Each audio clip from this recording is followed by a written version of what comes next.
Successful people are not people without problems. They have, as a rule, just as many problems and largely the same kind as everyone else. The difference is that they learn to solve their problems. Successful living is nothing more than the ability to solve successfully the problems which are as much a part of living as breathing. The degree of our success will be determined by the extent to which we can solve our problems. If you can tell me what you want, I can tell you how to get it. The problem with the great majority of individuals is not with their ability to achieve their goals in life, but rather with the failure to understand two factors vital to successful living. The first is to make the decision as to what it is we want enough to give it most of our attention until it's been achieved, and to clearly define it. And the second is to fully understand that we have the ability to achieve this goal, or we wouldn't want it in the first place. The next vital rule to successful living is to understand that our success is won or lost by our ability to serve others. We are interdependent, and it's just as impossible to succeed without serving others as it would be to live in our modern world without others serving us. Our rewards in life will and must always be in exact proportion to our service. It is the misunderstanding of this single law which, in my mind, is responsible for fully 90% of the frustration and discontent we see around us. Now, a lot of people don't like this law, if they're even aware of it, but not liking a law does nothing to change it. The basic laws of nature and economics are unchanging. If we're out of step with them, we are, as Thomas Huxley put it, checkmated, without haste, but without remorse. But to those who know and work with the laws, he said, they are paid with the overflowing sort of generosity with which the strong delight in strength. If a person doesn't like his income, all he has to do is take a good long look at his service. Look where you will find this law in undeviating operation. Our rewards will always be in exact proportion to our service. This is the law, then, that lies as the supporting structure of economics and personal well-being, so fix it in your mind. All attempts to sidestep or in any way avoid this law will result in frustration and failure. So this brings up the question, if what I want is more than I now have, how can I increase my service in order to earn it? Well, whom do we serve? We serve people. So let's take a moment to try to understand people. The more we understand them, the better we can serve them.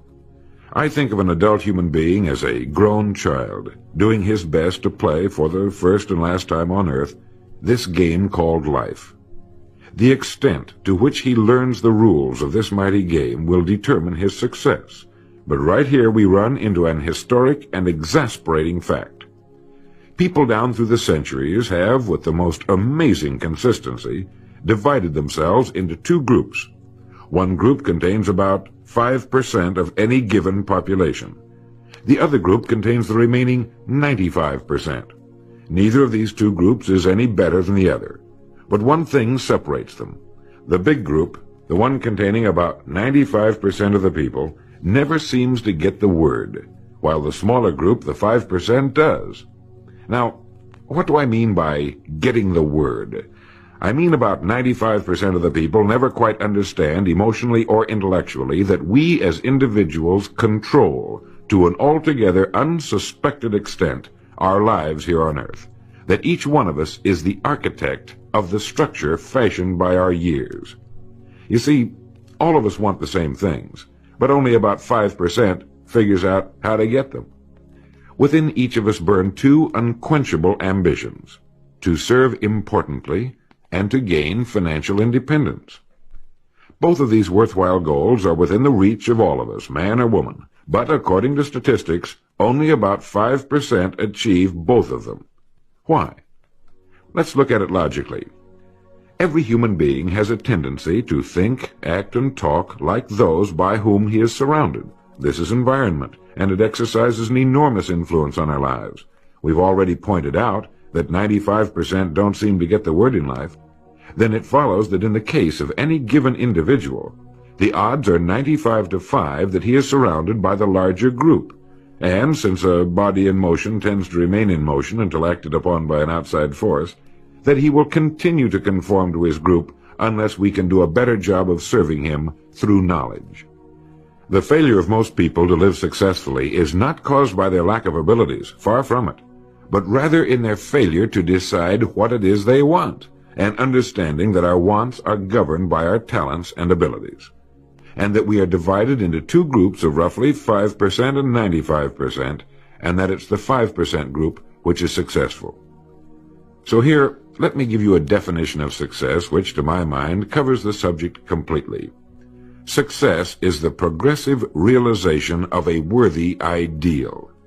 That is, anyone who knows where he is going in life is a success.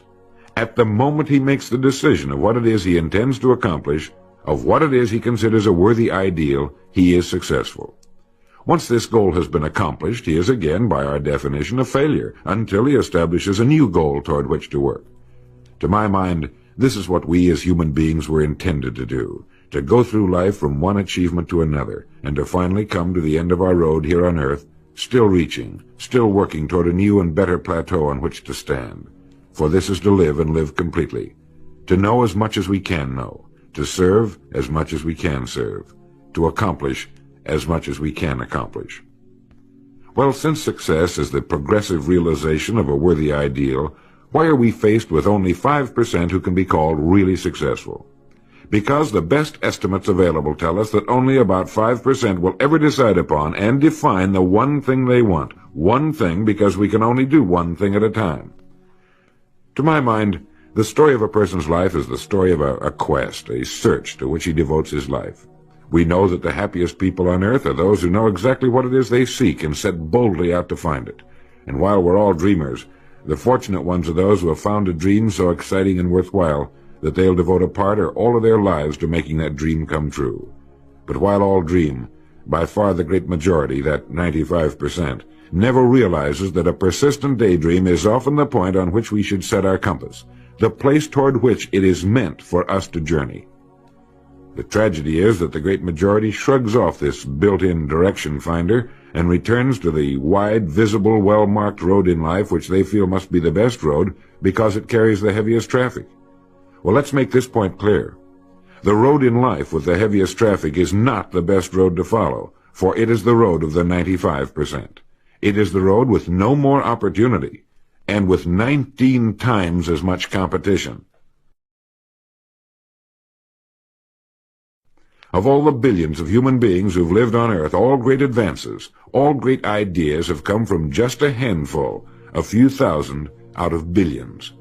Now, how have the people as a group reacted to the great ideas? Every great leader and thinker, from Socrates to the Wright brothers, has been scorned, ridiculed, poisoned, imprisoned, stoned, pilloried, burned at the stake, or crucified. Mankind as a group has made a consistently grisly game of tormenting his saviors. Why? Lack of information, lack of knowledge. It comes from following the wrong crowd. What can we learn from all this as individuals? Two things. One, to amount to anything as individuals, we've got to be individuals. We've got to have individual goals, individual thinking, individual action. And two, we must never conform to the great mass of people. We must love them, help them, for our joy and success will be determined by the extent to which we serve them. But we must never lose our individuality and identity by permitting ourselves to be submerged in this suffocating sea of indirection and purposelessness. There's nothing wrong with emulation. In fact, it's a good idea, so long as we emulate a person who represents that which we wish to become, but never the crowd, never the 95%. We are what we think about. Our minds, our thinking, controls our destinies here on earth to a degree totally unsuspected by the great majority of people. When you think about it a moment, it becomes so obvious, so clear and simple. Well then, if we become what we think about, and if we can control our minds, we can pretty well tell our own future. And that's the point I want to make. That's what I meant when I said earlier that each one of us is the architect of the structure fashioned by our years. This means that if we're confused about what we wish to become or accomplish, our lives, our environment will mirror that confusion.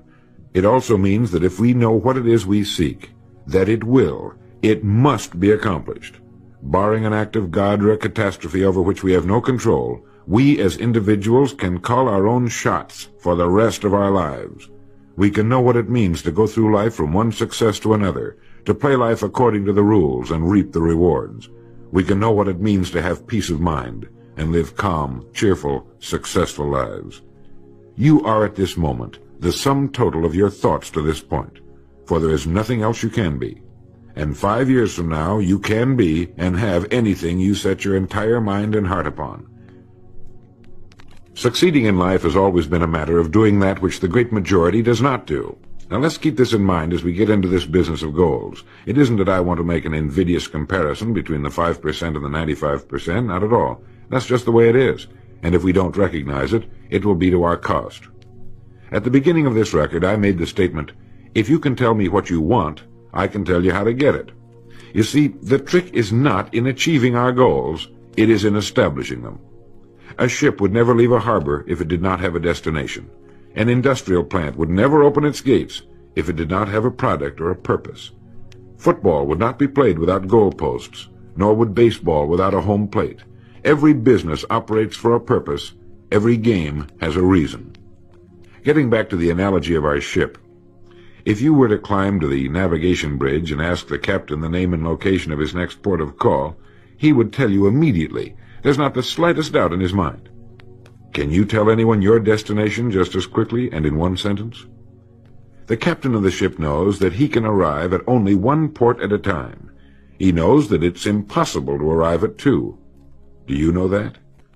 He also knows that his destination will be invisible for fully 99% of his voyage, but he knows it's there, and that he'll reach it, barring an unforeseen catastrophe, if he will just keep doing certain things a certain way every day. One fine morning his destination will appear on the horizon. He'll sail into port, his voyage successfully completed. When his business has been accomplished, he'll then sail to another predetermined port of call, and this will take him and his ship from one success to another for the rest of both of their lives.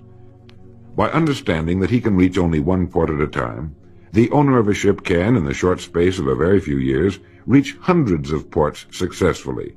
There'll be problems, lots of them, but they'll be solved, and the ship will steam its solitary course over the deep oceans of the world, devoting its life to accomplishing its mission and contributing its share to the welfare and economy of the world.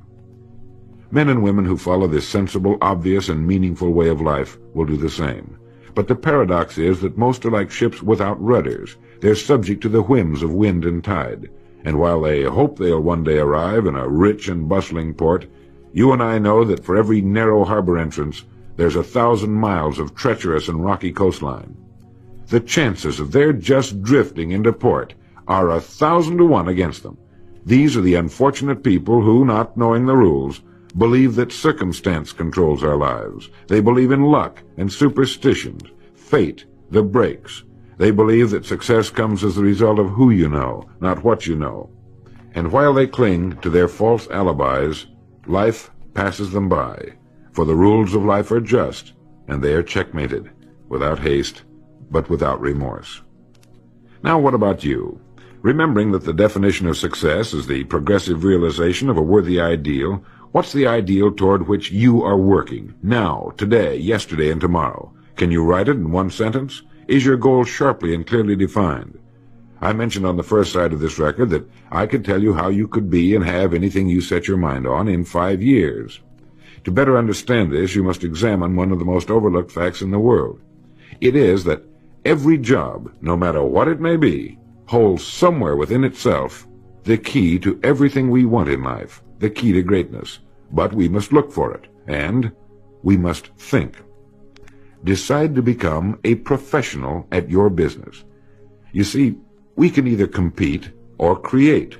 If we compete with all the other people in our line of work, we must be willing to accept the same rewards. If that's what we want, fine. But if we want to become professionals at what we do, then we must create. And when we begin to do this, there's no limit to that which we can achieve. We hear a lot these days about a word called security. Everyone wants security, but not 1 in 10 can tell you what it is. Most people will tell you that security rests with a job. This is impossible. There is no such thing as a job that represents security. Anyone with a job can lose it for any one of 1,000 reasons at any time. There is only one place on earth you can find security, and if it isn't there, it isn't anywhere. It's inside of a person, never outside. If a man has security inside, where it belongs, his wife and children can feel it when he sits down to eat with them, and they're warmed by it. If a man has security inside, where it belongs, you can see it walking down the street, and you can feel it when he enters a room. That's security, and you can't take it away from him. You can take away his money, his home, everything but a wife who's willing to start over, and most of them are, and drop him anywhere in the country. Go back in a year, and he'll be doing just as well as when you found him the first time. You can't keep a good man down, no matter what you do to him. Like cream on milk. You can shake it all day, but just set it down for a while, and it'll bounce right to the top again. This man or this woman has security, where it belongs. And do you know where it comes from? It comes from doing what we do for a living surpassingly well. It comes from being a pro in a world of amateurs.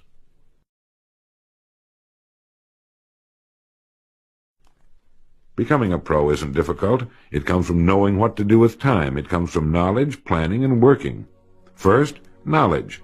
This means learning everything we can about what we sell, learning everything we can about people, since that's who we sell, and learning everything we can about selling, since that's our profession. What we sell, who we sell, and how to sell. Those 3 subjects would fill a large library, but we can take things one at a time, and by devoting an hour a day to study, we can become outstanding professionals in 5 years or less. And it's the professionals in this business who can write their own tickets, good times or bad. They can live where they choose, and being professionals, work when they choose. Second, planning. This means writing down the specific goal we're now working toward. It means writing in detail about the first port of call we want to reach, realizing that we can only reach one at a time. It means selecting the income we feel will represent financial independence to us. Once this has been selected, we know exactly what we must do in order to reach it. As soon as our first goal has been reached, we can set a new one. The person who does this is the person people call lucky. Good things just seem to happen to him. The so-called breaks start coming his way. But it's a result of planning and working positively that attracts the good things to us. I can't emphasize too much the importance of describing your goal in detail. If it's a beautiful new home, get the actual plans, or at least an elevation drawing of the home, and carry it with you so that you can look at it regularly. If it's a certain amount of money, write down the specific amount for the coming year to the penny, and then work your plan. Whatever your goal may be, write it down in detail. Then you're like this ship. You're on course, and you reach more successful ports in a few years than most men do in a lifetime. And third, working. Working more than the average, if we're going to achieve more than average results, is necessary, of course. But with proper planning and with knowledge, it seems easy. Moreover, to work, we need energy, and energy is inextricably linked to desire. Unless we have a desire to do a certain thing, we find ourselves without the energy. But you will never find desire without energy. Once our goal has been crystallized in our minds and we realize that we become what we think about, our doubts vanish as to whether or not we can achieve our desired ends, and with the picture of our dream in our mind, we have abundant energy. Compared with what we ought to be, we're only half awake. Our fires are damped, our drafts are checked. We're making use of only a small part of our possible mental and physical resources.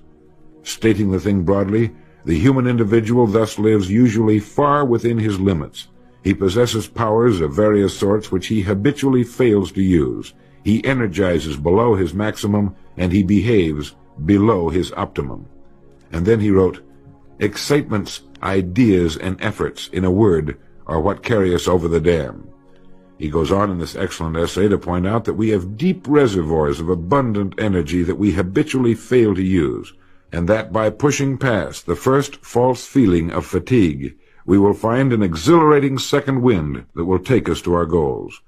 This is why in studying the lives of the world's great men and women, we find they seem to be indefatigable. Work meant nothing to them, because what they were doing, where they were going, filled their entire worlds.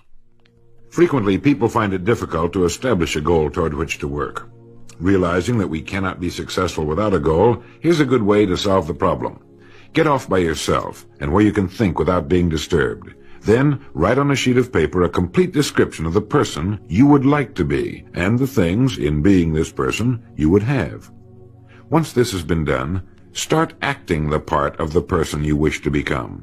Carry as often as you can a clear mental image of the person you want to be and begin to be that person. Soon this will become so knit with habit it will lead you without fail to the goal you seek. You see, when you begin to do this, you're using your greatest power, your mind, and you will become what you think about. The only thing about a man that is a man is his mind. Everything else you can find in a pig or a horse. Think about that line until you know what it means. The only thing that sets us apart as human beings is our divine minds. Everything that means anything to us, our love of our families, our faith, our dreams, our talents and abilities, our religion, everything we know, is connected to us solely through our minds. Our minds represent our hope and our future. Yet, as a rule, it is the last place the average person will turn to for help.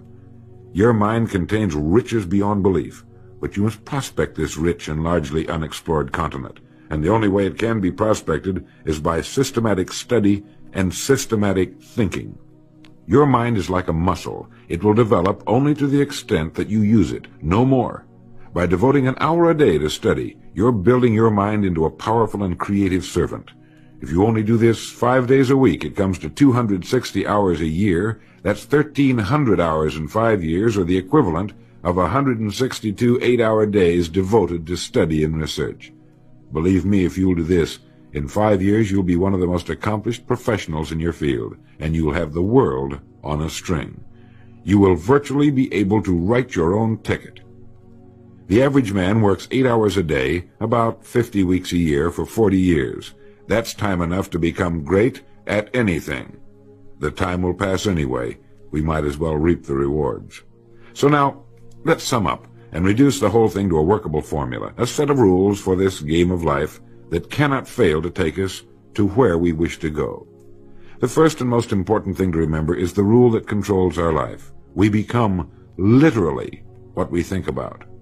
This means that we must establish a worthwhile goal toward which to work, a goal that will occupy our minds most of the time.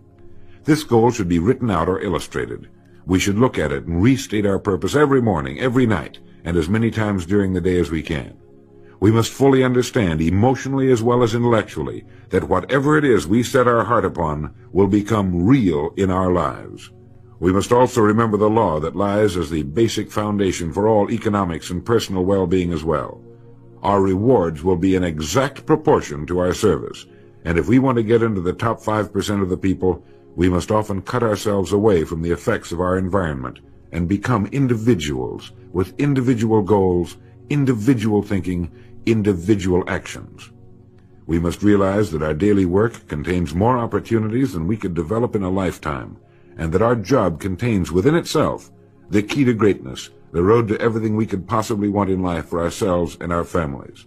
We must realize, too, that security can be found in one place only, inside of us. If it isn't there, it isn't anywhere. And the only road to security lies in doing what we do for a living surpassingly well. And lastly, that we must become professionals at what we do, and that becoming a pro involves knowledge, planning, and working. Knowledge of what we sell, who we sell, and selling. Planning by establishing the goal, which automatically establishes our work pattern. The great salesman is like the great golfer. It looks easy the way he does it, because it is easy the way he does it. But it took time, dedication, and work in its accomplishment. Is it worth it? You bet it is. P.G. Hamilton once wrote, "Let's be different. A strong life is like that of a ship of war, which has its own place in the fleet and can share in its strength and discipline, but can also go forth alone to the solitude of the infinite sea. We ought to belong to society, to have our place in it, and yet be capable of a complete individual existence outside of it. And remember the strangest secret, will you? You are now, and you will become, what you think about."